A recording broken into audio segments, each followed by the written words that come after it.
President of the United States. Mitt Romney.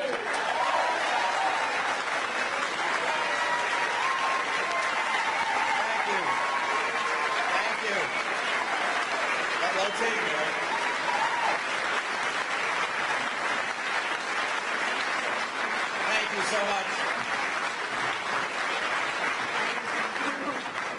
Now that's it with the up and down, okay? We're gonna stop at that. What a generous welcome. Thank you so much for bringing Ann and me into your home here, and thank you to both senators, my newest supporter and one who's been with me for a while, for your help. The guy on the far right here, by the way, you may know him as Governor Sununu, a great friend.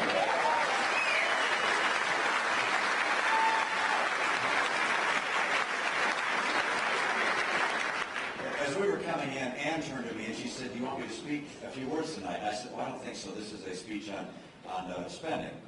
And I didn't. And she looked at me and I said, "I'm just kidding. You should speak tonight. Ann, come on up here."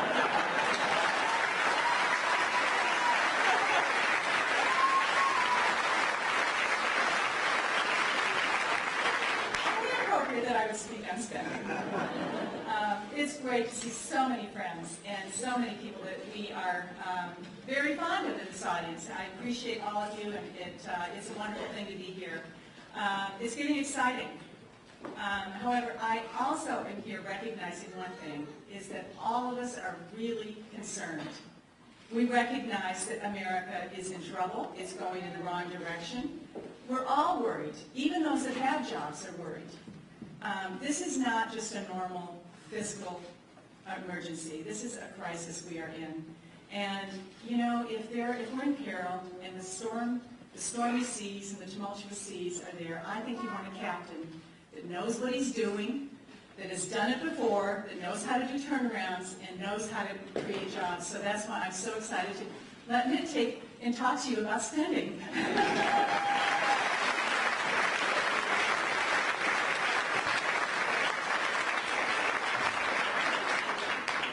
If I stumble around a little bit tonight, it's in part because I wrote these notes in the automobile.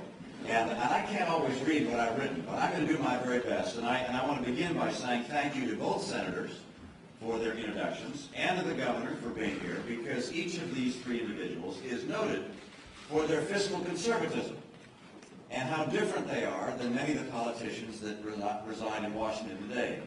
And I come tonight to talk about fiscal conservatism and fiscal responsibility, and it's a need in our nation today. President Obama came into office in a fiscal emergency, and he's made it worse. The president has failed on almost any dimension you can consider. He came first into office and said, "Look, I want to borrow about $787 billion, and if I get that money, I'll be able to hold unemployment below 8%. It hasn't been below 8% since.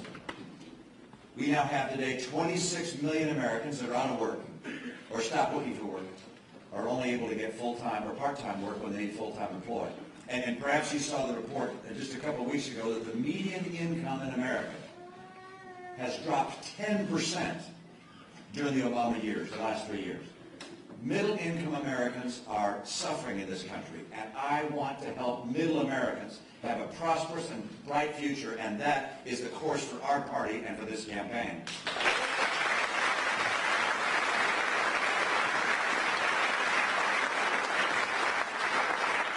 Now, the stakes are high. You got a lot of people suffering in America today. You also recognize that if we keep spending like we're spending and borrowing like we're borrowing, at some point we could face what Greece faces and what other nations in Europe are considering they may face in the near future. And the consequence of America needing a bailout is really hard to even think, because there's no nation big enough to save us or to pull us out of distress. And there's another consequence. You recognize that America is in competition with other nations around the world. After the collapse of the Soviet Union and the end of the Cold War, a lot of us felt the world had finally recognized that our model of freedom and free enterprise was the right model. But over the last 25 years, other competitors are standing forward saying, no, they have a better model than ours. The Chinese, for instance, they take free enterprise and marry it with totalitarianism. And they're trying to build a network of totalitarian states. and show them how they can become more prosperous and stronger. They want to reshape the world in their image. Russia now, with its energy resources, wants to reemerge as a superpower. The jihadists want to control the world someday. And one of their players, Iran, is on track to becoming a nuclear nation. The consequence of a weak America, a declining America, America so deep in debt that we can't pay our own way, those consequences are severe, short-term and long-term. The right course right now is for us to be fiscally responsible and to recognize that deficits do matter. They matter a lot. We're a party that recognizes you don't spend what you don't have. Deficits matter.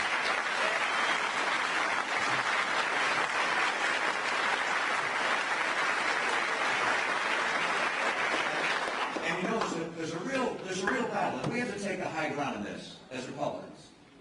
And that is, there's some who say, when you talk about fiscal responsibility and cutting a program, you're showing that you're heartless.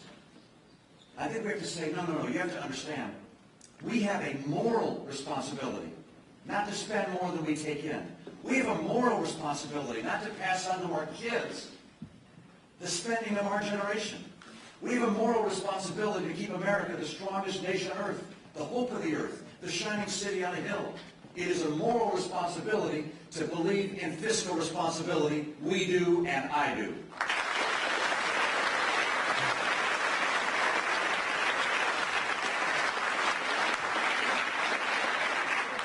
Now then, I'm asked, how is government different than the private sector? I spent my career, 25 years, in the private sector, working in business. And as it relates to fiscal responsibility, it's pretty interesting. And that is, in business, you have no choice. You must be fiscally responsible. You better balance your budget. If you don't balance your budget, you go out of business. You go bankrupt. And I've learned the difference time and again between the private sector, where you have to balance your budget and be responsible, and the governmental sector, where they print money and borrow money and spend what they don't have. I go back to one of my earliest business experiences at a firm I helped start. We began a little business, you've heard of this before, called Staples. You probably don't know some of the very beginnings of the Staples business. Before we had any stores, we were just getting started, we opened our corporate headquarters. The corporate headquarters was in the back of an old King's department store in the abandoned food warehouse. The furniture was all used. The board chairs, they were old Naugahyde, second-hand chairs. And they were so deep that you almost had to be an athlete to get out of them once you sat down on one of these things. That's how we spent money. Our rent was $2 a square foot. Now, I'm not sure what the rent is in this building, but in most Class A or Class B office space, it might be $25, $35, $40 a square foot. We spent $2. Why were we so frugal with our money? Because we wanted to spend every dollar to build a product and to get customers to come and to build an enterprise that could hire people and provide a return to those who invested in creating the enterprise. Now, let me compare that with the government-initiated business called Solyndra. Now, you know the story of Solyndra. Did you know they put in about $500 million? Oh, by the way, the beginnings of Staples, it was probably, I think, about $5 or $10 million of investment from a number of different firms. 5 or 10 million. Solyndra, they took $500 million from the federal government. And did you see their factory? Large enough to hold 5 football fields inside of it. Their corporate headquarters looked like the Taj Mahal. They had showers that looked like spa showers. All these guys were living high because it was government money. It was someone else's money. It was the taxpayers' money. That's the difference between private sector and governmental sector. And the lessons that I learned in the private sector, I then took on to the Olympics. I came to the Olympics, as you know, in a time of crisis. Looked like our budget was out of balance by about $350 million. There were actually some people who said we should give the Olympics back and not keep them. And I said, no, I'm going to take some of the skills I developed. Yeah, that's my kid. That's okay. That's fine. Actually, I was going to take some of those skills from the private sector and apply them to the Olympics. And we sat down, we met with all of our senior people day in and day out, and the first thing we did, we cut about $98 million of spending right off the bat. And then we went to work to do some of the tougher things. By the way, I created symbols, we all did, to make sure people understood that we were going to be frugal and fiscally responsible. There's some things you do that don't save a lot of money, but they send a strong message. We used to have board meetings in a fancy hotel. We had 50-plus members of the board of directors. And we served them meals, too, as part of the board, and we had a board meeting once a month. This was going to go on for 3 years. That's a lot of money. Hundreds of thousands of dollars. I said, no more rented board meetings. We're going to go to places where they donate the space to us for our meetings, number one. Number two, we're going to serve pizza and Cokes at the board meetings. And finally, every board member who wants a slice of pizza or a Coke pays $1 each for them. All right? These are the kinds of things you do in the private sector to say that money makes a difference. That's not how they think in government. Then, of course, as you know, I came to be the governor of a state just to the south of here. Appreciate your letting me over the border tonight. And your border security is much too lax, Governor. And in Massachusetts, when I came in, we faced almost a $3 billion budget gap. And there were some, as you know, my legislature is partially Democrat. About 85%. And there were some in Massachusetts that said, why don't we just raise taxes? Or why don't we just borrow money to fill that $3 billion gap, a part of it? But I was fortunate enough to find good conservatives among Republicans and Democrats, and to be serious about cutting spending and finding a way to balance our budget. And we, in our first year, with that very first budget I faced, those first 6 months I had, we actually cut spending. We cut state spending. We didn't just slow the rate of growth of state spending. We reduced state spending to balance our books. And then in the coming 4 years, I balanced the budget every single year with the legislature. And by the time I left, instead of a $3 billion budget gap, we had established over $2 billion of a rainy day fund. The principles of business, conservative fiscal principles work in government, they worked at the Olympics, and I'm absolutely convinced it's high time to bring those principles of fiscal responsibility to Washington, D.C.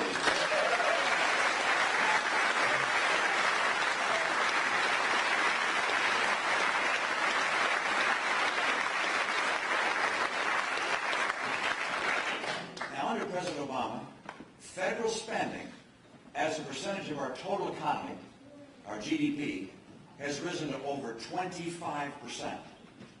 All the money spent in America, about a quarter of it, is being spent by the federal government.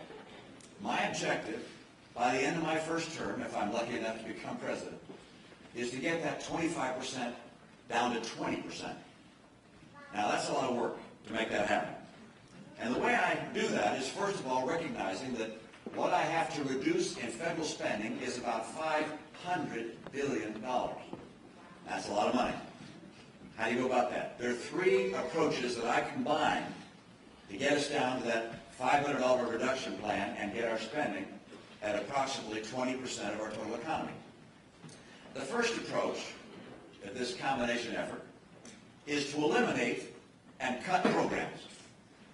Now, there's some programs I just don't like and will be easy to eliminate, like Obamacare.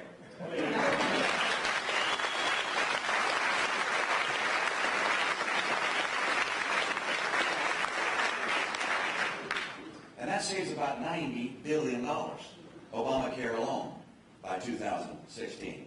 But then there are other programs I like, and I don't want to cut them. And yet I ask myself this, do we have to have that program? Is it essential for America? Is it so essential that it's worth borrowing the money to pay for it from China, knowing that we'll never pay it back in my generation, but instead pass it on to my kids and to their kids? And by that test, there are a number of things I say, time for us to stop spending money on. I like Amtrak, but $1.6 billion borrowed from China to pay for it's not a good idea. I'll cut it out. There are other, yeah, go ahead. There's a long list. Let me tell you another one. We give a lot of foreign aid to various countries, some of them very large. One of the things I heard, do you know one of the countries we give foreign aid to? It's not very much money, but just the idea just galls me. We give $10 million in foreign aid a year to China. And it's not that they're bad people, but the idea that a nation that is as large and robust and economically viable as theirs is getting money from us just makes no sense at all. I would stop sending foreign aid to countries that can take care of themselves and make sure.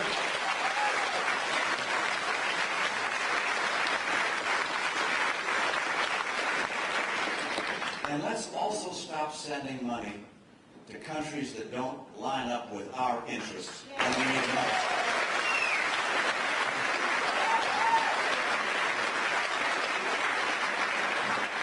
Now there's a second approach, and that is sending back programs that we want to keep to the states where we think they can be run better than at the federal government level.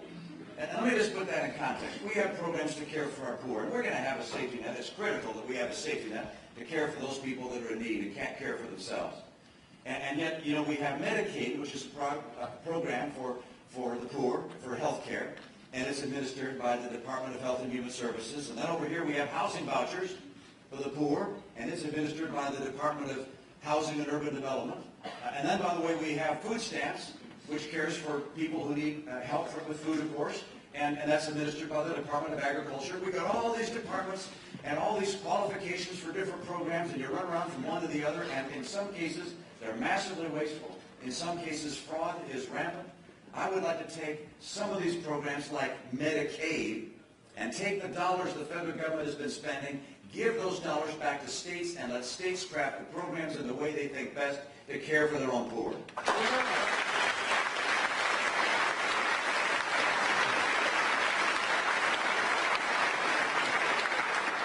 And let me mention another one.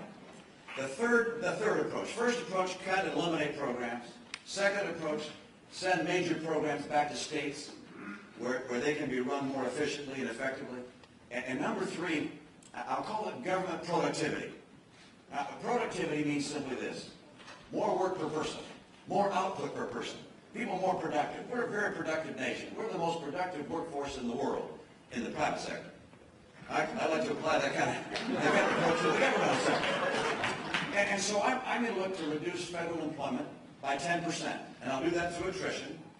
And one other thing, and I want to make sure that people who work for the federal government are fairly paid, and as a way to assure that's the case, I'm going to tie their compensation and benefits to those that exist in the private sector. Yeah.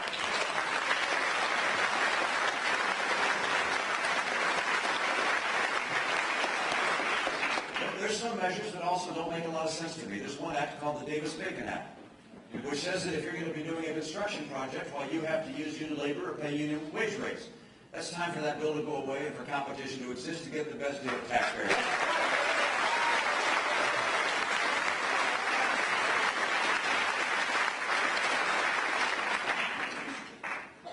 Sometimes I'm astounded at how much fraud there is in our nation. How many people try and take advantage of government and get stuff they don't deserve. I think the Obama administration's estimate is about $124 billion a year in fraud. Now, I know we're not going to get all that. I'd like to be able to.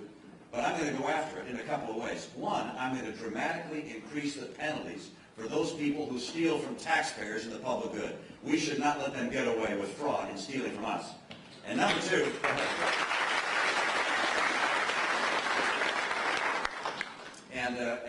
number two, we're going to put in place systems to identify how that money is being used, where it's being taken, and we're going to put in place the kind of procedures that exist for every private enterprise that finds out how we can root out fraud and abuse. Doing that, if we could just save half of that $124 billion, that's a big chunk of money that gets us towards our $500 billion target. I'm also going to go after reorganizing various agencies of the federal government. Certain departments and agencies can be combined so that we can eliminate the overwhelming overhead which exists in Washington. My plan is pretty simple. I call it the smaller, simpler, smarter approach to government. And if you don't think that's needed, let me tell you something about what's happened to government over the years. I heard the former Secretary of the Navy tell me something about government. He said during the Second World War, we built 1,000 ships a year. And the Navy Purchasing Department had about 1,000 employees on it. Then he said while he was Secretary of the Navy during the Reagan years, we built about 19 ships a year. But Navy Purchasing, that had grown to 4,000 people. He said today we build 9 ships a year. Navy Purchasing is 24,000 people. We have to economize, simplify, make smarter government, and stop doing things that just don't make any sense at all. Now, some years ago, I had the chance want to read a book and talk to a guy named Bibi Netanyahu, who's the Prime Minister of Israel. And he said that he came into his country and, as the Minister of Finance, and their GDP was shrinking, their economy was shrinking. And he couldn't figure out why until he'd been there for a while. And then he said it finally dawned on him. He said it was just like the first day of basic training in the Israeli military. I wondered how that could be connected. He said, well, on the first day of basic training, they lined us up on a football field, and they asked us all to put the person next to us on their shoulders. And he said, I looked at the guy next to me, and he was this great big guy. And I barely was able to hoist him on my shoulders. He said, down the row of ways was a great big guy with a little guy on his shoulders. And then they had us race. And he said, I could barely make it with the big guy on my shoulders, but the big guy with the little guy on his shoulders, he won. He said, it dawned on me. The guy on your shoulders, that's government. And the guy running, that's business and free people. And he said, you want to have this country go again, you got to make that government a lot smaller. And I'm going to do it. Simpler, smaller, and smarter.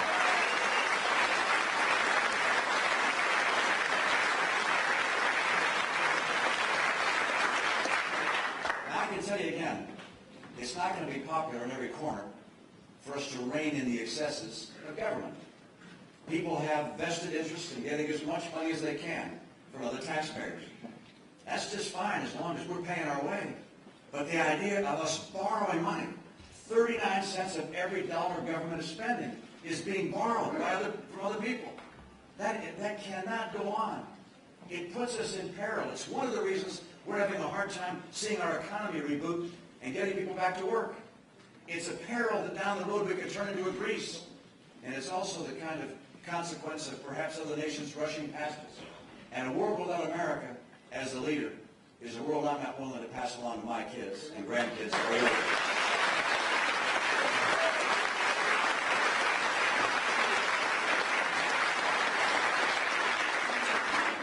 I had the privilege in running for office. You think the most fun is being able to do this and get a chance to see you, but I also got the chance to go over to the United Kingdom and meet with some very impressive people. I met with the former Prime Minister, Tony Blair. Very impressive guy. I met with the current Prime Minister, David Cameron, and the Chancellor of the Exchequer, and the head of MI5 and MI6. I didn't know which was which. I now do. And they're very smart people, or at least the accent makes you think they are. And one of them said this to me. He said, Mitt, if you're lucky enough to be elected President of the United States, if you travel around to various capitals around the world, you will undoubtedly be told of things America's doing wrong. But he said, don't be confused. Don't ever forget this. The one thing we fear the most, the one thing we all fear the most, is a weak America.